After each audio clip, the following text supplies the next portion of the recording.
5 minutes. Thank you, Madam Chair, and thank you, General Spellman and Secretary James, for joining us here today. Harley Rouda from Orange County, California. My district is the 48th District of California, represents about 80% of the coastline of Orange County. And there's a couple key projects there. One of the key ones is the Santa Ana River project. And Santa Ana River project was once characterized by the Army Corps of Engineers as, quote, the worst flood threat west of the Mississippi. This river is located entirely in Southern California, the largest river in the area, and it meets the Pacific Ocean between Huntington Beach and Newport Beach. With sea levels projected to continue rising and the increasing intensity of storms and natural disasters, the planned lower river channel modification for flood control along the 30 miles of the Santa Ana River from Prado Dam to the Pacific Ocean is of critical importance to our constituents. We have, as I mentioned, two major projects that we're interested in: the Santa Ana River Mainstream Project and the Westminster and East Garden Grove Project, which rely on Section 1043 authorization. It's estimated that these projects would prevent $40 billion in damages, protect over 100,000 acres from flooding, and benefit over 3.5 million people within Orange, Riverside, and San Bernardino counties during a design storm event. General Spellman and Mr. Secretary, would you both agree that the Santa Ana River Mainstream Project and the Westminster and East Garden Grove projects are critical to maintaining flood safety in Orange County? Taking from what you say, sir, yes. I haven't actually visited that area yet. It's on my list. Just haven't been there yet. But I think General Spellman may have been there. Yes, sir. Sir, I visited both these projects from top to bottom, and I agree they're very important flood risk management projects.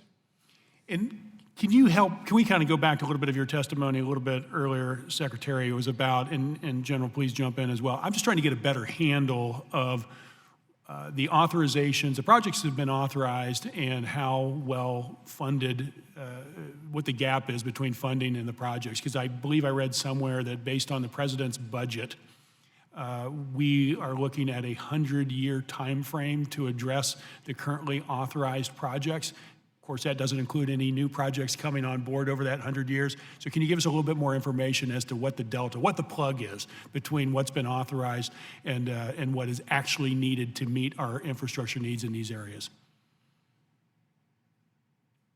Yes, sir. So the 100-year timeline that you've read about, it looks at the roughly the $98 billion backlog of projects where we have a chief's report on the table, but the project has not received funding yet. So that's how we have defined the backlog. With the generous appropriations from Congress of recent years, 6.9, 6.8, almost $7 billion, about $1 billion of that is dedicated to actual construction. So that's the math, $1 billion a year construction against a $100 billion backlog. Okay, thank you. And help me understand too, when you do the analytics on any of these projects, are you taking into account the impact of climate change and the need for addressing it both in terms of today as well as terms and forecast for future years?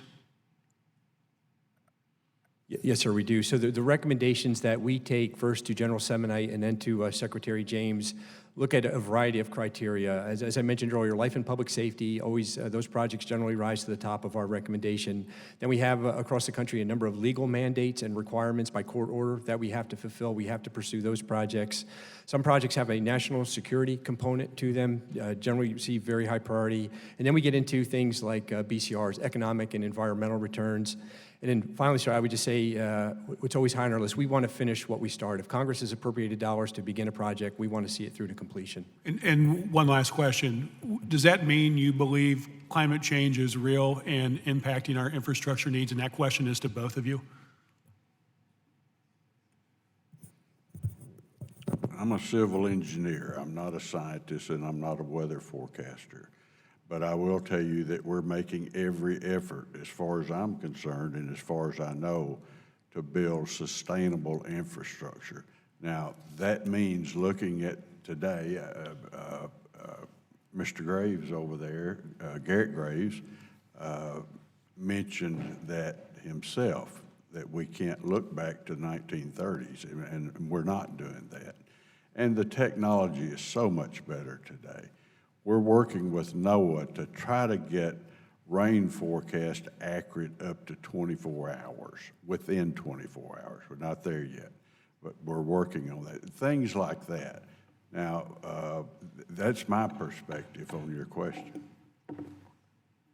Yes, sir, briefly. So with regard to climate, I always encourage people to read the National Climate Assessment. You don't have to read the whole thing, but there are portions in there that talk about some of the significant changes in precipitation patterns that we're seeing, particularly in the Midwest, the quantity of events and the volume of rainfall that's falling. Thank you, Madam Chair. Thank you, Mr. Rouda.